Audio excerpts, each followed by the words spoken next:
I never thought I'd be living in a motel at 68, staring at a plastic Easter bunny while my adopted son lives in a penthouse bought with the money from my rabbit farm. $7 million. That's what my life's work was worth. 30 years of breeding award-winning rabbits, building the largest Angora operation in New England, gone in a signature. I trusted him. When Jimmy came into my life at 12, those big brown eyes looking up at me from the social worker's car, I thought I was saving him. Instead, I was raising the man who would take everything. But here's the thing about rabbits, they're survivors, and so am I. What Jimmy doesn't know is that I kept one card hidden, something worth more than all those acres and hutches combined, something that's about to change both our lives again. Claude, this is an excellent hook. You've gone straight into the story with a compelling first-person voice that immediately establishes the stakes and conflict. The opening line with the contrast between the motel and penthouse creates immediate tension, and you've efficiently conveyed the betrayal while hinting at the protagonist's resilience and a hidden twist. The reference to the 7M rabbit farm from the title is smoothly incorporated, and you've created curiosity about what the one card hidden might be. I never planned on being a father. After my wife Elaine died 20 years ago, I figured it would just be me and my rabbits until the end. The Cottonwood farm started as a hobby, just a few Angoras in the barn behind our farmhouse in Vermont. Elaine loved their wool, would spend hours spinning it into yarn for her knitting projects. After the cancer took her, those rabbits became my lifeline. By 2005, I had turned grief into purpose. Cottonwood was supplying Angora wool to high-end fashion houses in New York and Europe. I expanded to meat rabbits, started winning state fair competitions. People in the industry knew Frank Cottonwood, the crusty old widower with the magic touch for breeding champion stock. Then came the call from Vermont Family Services. My second cousin Martha had died of an overdose, leaving behind a 12-year-old boy with nowhere to go. Jimmy had been in and out of foster homes since he was 8. Troublemaker, they said. Attachment issues. I recognized the look in his eyes when they dropped him off, the same emptiness I'd felt when Elaine died. This is temporary, I told him that first night, showing him to the spare bedroom that still had Elaine's quilts on the bed. Just until they find you someplace better. Whatever, he mumbled, clutching his backpack like it contained everything valuable in the world. Which it probably did. The first month was hell. Jimmy broke into my liquor cabinet, stole money from my wallet, and released 3 prize Flemish giants from their hutches. I found him at 2 a.m., standing in the moonlight, watching those rabbits hop toward the woods. Why? I demanded, my voice shaking with anger. They shouldn't be in cages, he said, defiant yet somehow hollow. Instead of sending him back, I handed him a flashlight. Then help me find them before the coyotes do. We tracked those rabbits until dawn, Jimmy eventually carrying the heaviest one, Big Red, in his arms for a mile back to the farm. By breakfast, something had shifted. I taught him the business. He had a natural way with the animals, gentler than me. By 16, he was managing the breeding program, introducing new bloodlines that strengthened our stock. The temporary arrangement became permanent when I formally adopted him on his 18th birthday. "You're a Cottonwood now," I said, handing him the papers. "Someday, all this will be yours." The look on his face, I still remember it, like he'd finally found solid ground after years of drifting. Jimmy went to agricultural college on a scholarship, came back with modern ideas about organic feed and sustainable farming. Under his guidance, Cottonwood Farm's reputation soared. We built a processing facility, expanded to 20 acres, hired local staff. When that celebrity chef featured our rabbits on his cooking show, orders exploded. Last Easter, at our annual farm open house, a tradition we started when Jimmy turned 21, I made the announcement. Standing among hundreds of visitors, children clutching baby bunnies, I handed Jimmy the deed to Cottonwood Farm. "It's all yours, son," I said, my voice breaking as cameras flashed. Local papers were there. We were something of a success story. I'm retiring. The farm is your inheritance, a little early. The crowd applauded. Jimmy hugged me tight, whispering, "You won't regret this, Dad." What no one knew, what I kept to myself, was the other paper I'd signed that morning. A document concerning the original breeding pair, descendants of Elaine's first rabbits, and the unique genetic marker they carried, something pharmaceutical companies had been inquiring about for years. My insurance policy, tucked away with my lawyer, just in case. I never thought I'd need it. 6 months after the farm transfer, Jimmy suggested I take a vacation. "You haven't left Vermont in 15 years, Dad. Go somewhere warm, the Caribbean maybe." He was right. My joints ached from decades of New England winters. So I booked a 3-week cruise to the Bahamas, my first real holiday since Elaine died. "Don't worry about anything," Jimmy assured me at the airport. "I'll handle everything. Cottonwood's in good hands." I returned tanned and rested, expecting to ease back into farm life. But something felt off when Jimmy picked me up. He was distracted, checking his phone constantly.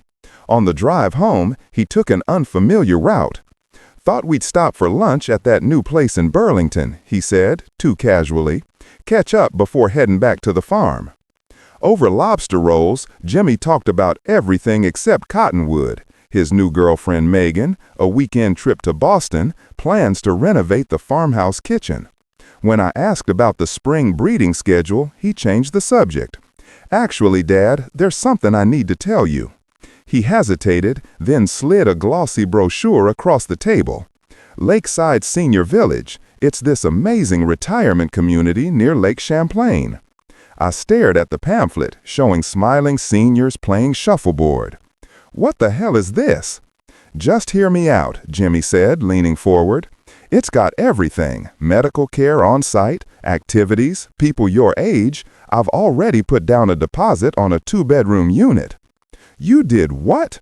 My voice rose, causing nearby diners to glance our way. "I'm not living in some glorified nursing home. I'm going home to my farm." Jimmy's expression darkened. "That's the thing, Dad. The farm, it's not exactly there anymore." The restaurant seemed to tilt around me. "What are you talking about?" He explained rapidly, words tumbling out. Cottonwood Farm had been sold to Highland Development Group. Construction had already begun on luxury vacation homes. Vermont cottages, they were calling it, a gated community with mountain views and private lake access. "You sold my farm?" I could barely form the words. "Without telling me?" "Our farm," Jimmy corrected, "which you gave to me, legally. The rabbit business wasn't sustainable long term. This was a smart investment move." "What about the rabbits?" My hand shook as I gripped the table. "Rehomed," he said quickly. "The breeding stock went to farms across New England. The meat rabbits were processed. It's all been handled humanely." I thought about Big Red's descendants, the specialized bloodlines we'd developed over decades. The original stock? Elaine's rabbits? A flicker of hesitation crossed his face. "All gone, Dad, but you're set for life now. Your suite at Lakeside is paid up for 20 years. There's a generous monthly allowance you'll want for nothing." On the drive to Lakeside, I sat in silent shock as Jimmy rattled on about amenities and social activities. We passed what had been cottonwood land. Bulldozers crawled over barren earth where hutches once stood. The 200-year-old maple that shaded our farmhouse was gone. I moved into Lakeside in a daze. Jimmy visited weekly at first, bringing designer clothes to replace my worn flannel shirts, a new tablet so we can video chat, gourmet food baskets I barely touched. Then came Easter, what would have been our annual open house. Jimmy arrived with Megan, now wearing an engagement ring that sparkled like it cost more than our first breeding barn. "We've got big news," he announced in my sterile living room. "We're moving to Boston. Megan's family has connections, and I'm starting an investment firm." "What about visiting me?" I asked, hating the plaintive note in my voice. "We'll come up for holidays," Megan promised, not meeting my eyes. Jimmy handed me a gift bag. Brought you something to remember the farm. Inside was a cheap plastic Easter bunny made in China, a child's toy. $7 million, I said quietly. What? Jimmy looked confused. The farm. Highland paid $7 million, didn't they? I saw the announcement in the business section. Jimmy shifted uncomfortably. The property appreciated considerably. Good timing on the market. And my share? I asked, though I already knew the answer. Dad, we've been through this. Lakeside isn't cheap. Your care is covered.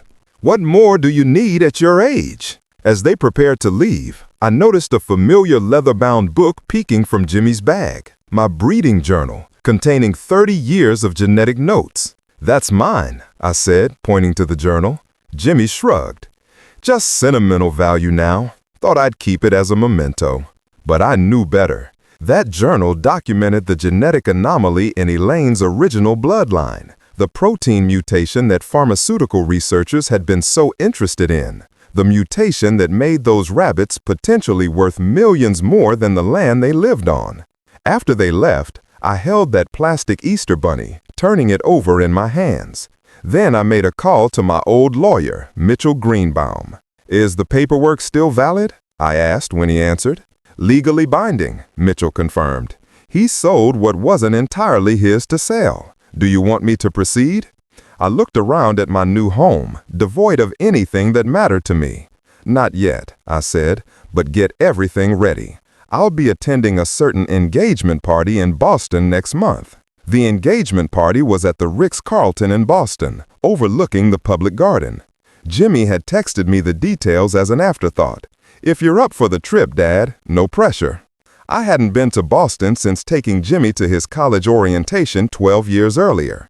Back then, I'd been proud, watching him navigate the city with growing confidence. Now, as my taxi pulled up to the hotel, I felt like an intruder in his new life. The ballroom glittered with wealth. Crystal chandeliers, champagne towers, floral arrangements larger than the hutches we used to build together. Megan's family, I learned, owned half of Cape Cod. Her father, a silver-haired man with the permanent tan of the wealthy, clapped Jimmy on the back like they were old friends. "Frank, you made it!" Jimmy's surprise was genuine when he spotted me. He hurried over, champagne sloshing in his glass. "I didn't think you'd come."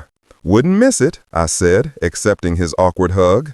I was underdressed in my best suit, the one I'd worn to sign his adoption papers. It felt tight around the middle now. Jimmy led me around, introducing me as my dad from Vermont, like I was some quaint rural curiosity. I played along, sipping water while others drank champagne. I watched him work the room, confident, charming, completely at ease among Boston's elite. In many ways, I was proud. This was what I'd wanted for him, wasn't it? A better life than I'd had. Then I overheard Megan's father during a business conversation. "Jimmy's pharmaceutical venture is fascinating," he was saying to another guest. "Using rabbit antibodies for cancer treatment. Revolutionary approach." My hand tightened around my glass.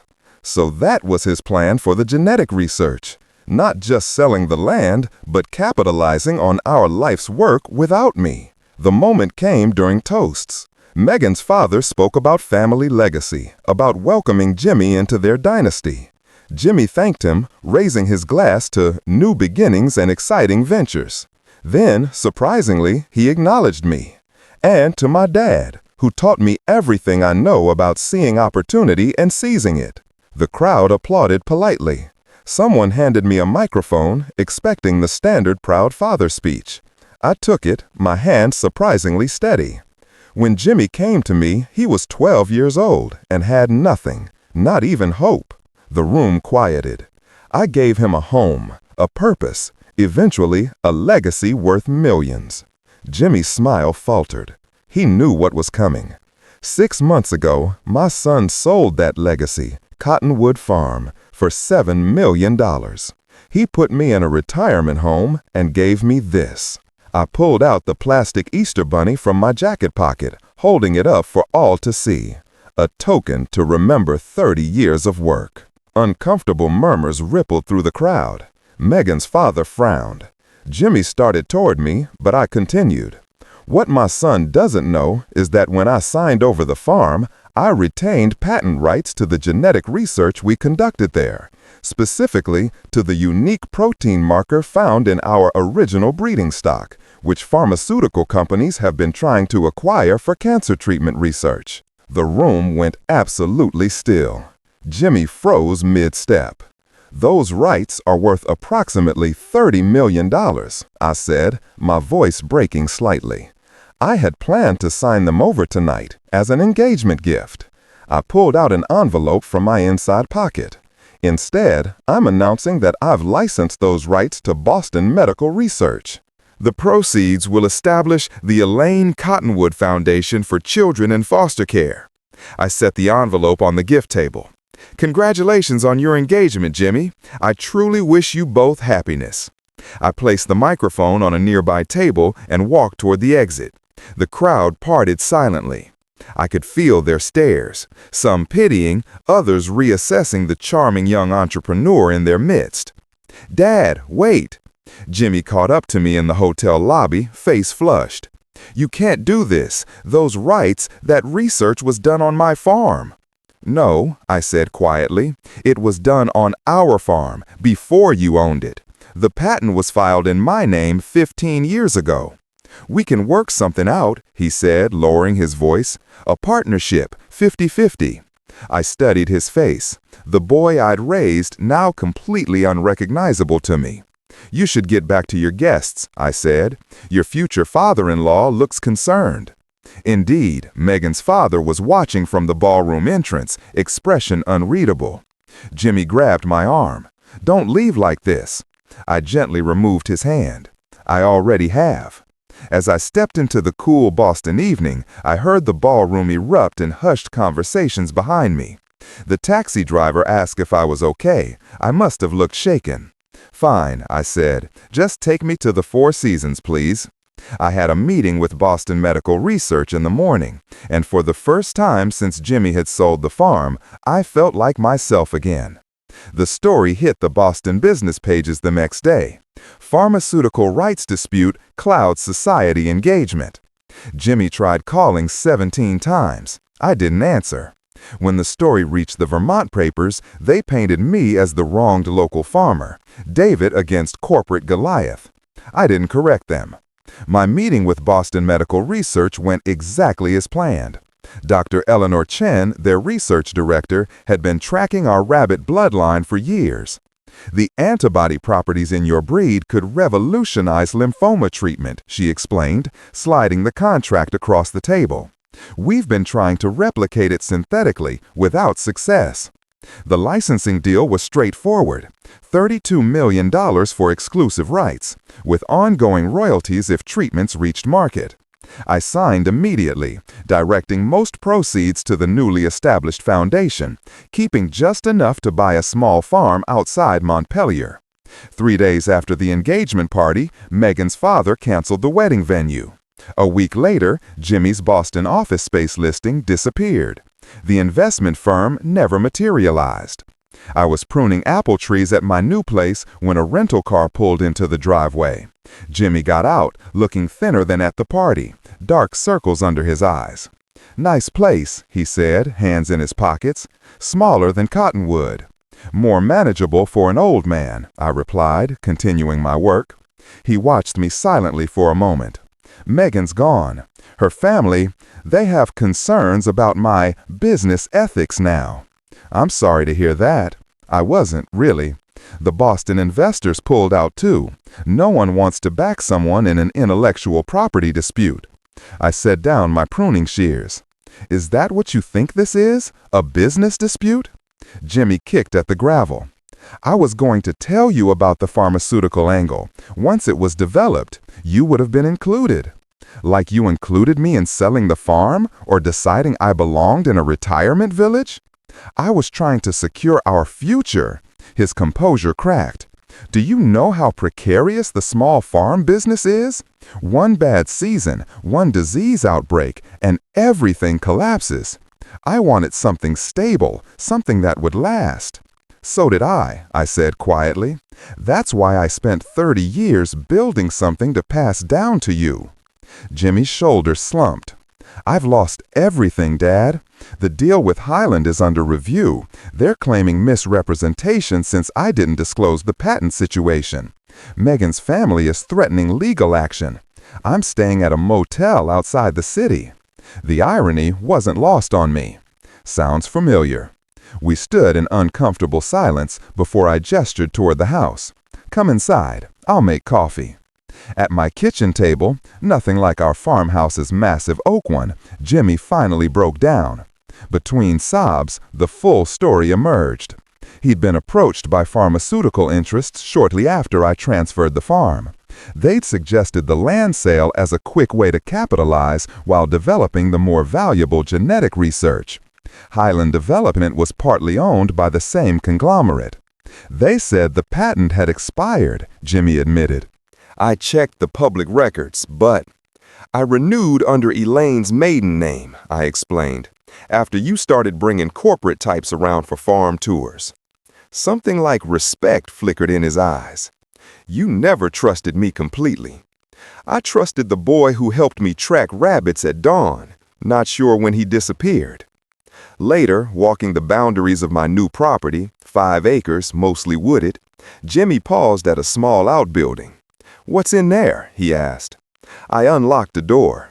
Inside, a dozen hutches housed familiar fawn-colored rabbits with exceptionally fluffy coats. "You kept some," Jimmy whispered, approaching the nearest cage where a large doe thumped her foot. 6 breeding pairs, descendants of Elaine's originals. I watched as he tentatively stroked the rabbit's ear. The genetic line continues. That evening, after Jimmy left for his motel, my lawyer called. "Highland's backing out completely. The land's going back on market, likely at a loss given the half-finished construction." 2 days later, Dr. Chen called with unexpected news. "We've identified a potential treatment protocol using your rabbit's antibodies. Early tests are promising. We'd like you involved as a consultant." A week passed before Jimmy appeared again, this time with a proposal. The 5 acres adjacent to my new farm were for sale. He wanted to buy them, build a small house, start breeding rabbits again. Standard commercial lines, nothing special. "I'm not asking for partnership in your research," he clarified. I don't know how to do anything else. And I'd like to be near you." I considered him carefully. "There's a condition. You'll work with the Elaine Cottonwood Foundation. Teach foster kids about animal husbandry. Give them something stable in their lives." He nodded, eyes bright with unshed tears. By the following Easter, Jimmy's small operation was up and running. We weren't partners, but neighbors. Sometimes on clear mornings, we'd have coffee together before starting chores.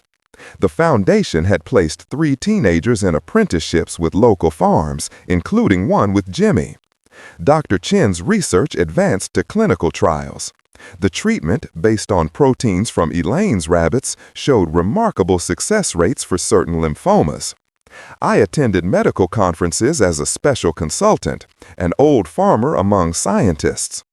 One evening, as we watched a teenage girl named Dara expertly check a pregnant doe, Jimmy said quietly, "I'm sorry, Dad, for everything."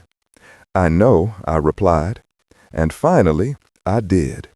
The plastic Easter bunny sits on my windowsill now, not as a reminder of betrayal, but of how easy it is to lose sight of what matters when chasing something that glitters. Sometimes what looks like the end of everything is just the beginning of something different. And sometimes a second chance comes hopping back into your life when you least expect it. Looking back now, 3 years later, I realize our story was never really about rabbits or farms or even money. It was about legacy, what we choose to pass on, and how easily it can be misunderstood. Jimmy and I still have our separate operations, but we've started collaborating on a heritage breeding program, documenting bloodlines for future generations. The Elaine Cottonwood Foundation has helped 27 foster kids find stability through agricultural work.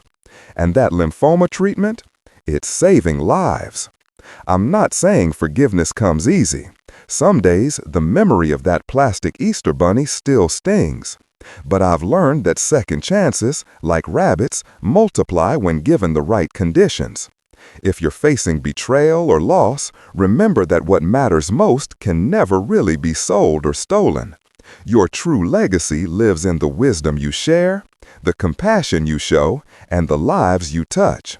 If this story meant something to you, please hit that like button and subscribe for more real-life stories about family, forgiveness, and finding your way back home. And share your own story in the comments. I read every one. Until next time, this is Frank Cottonwood, reminding you that sometimes the most valuable inheritance isn't what's in your bank account, but what's in your heart.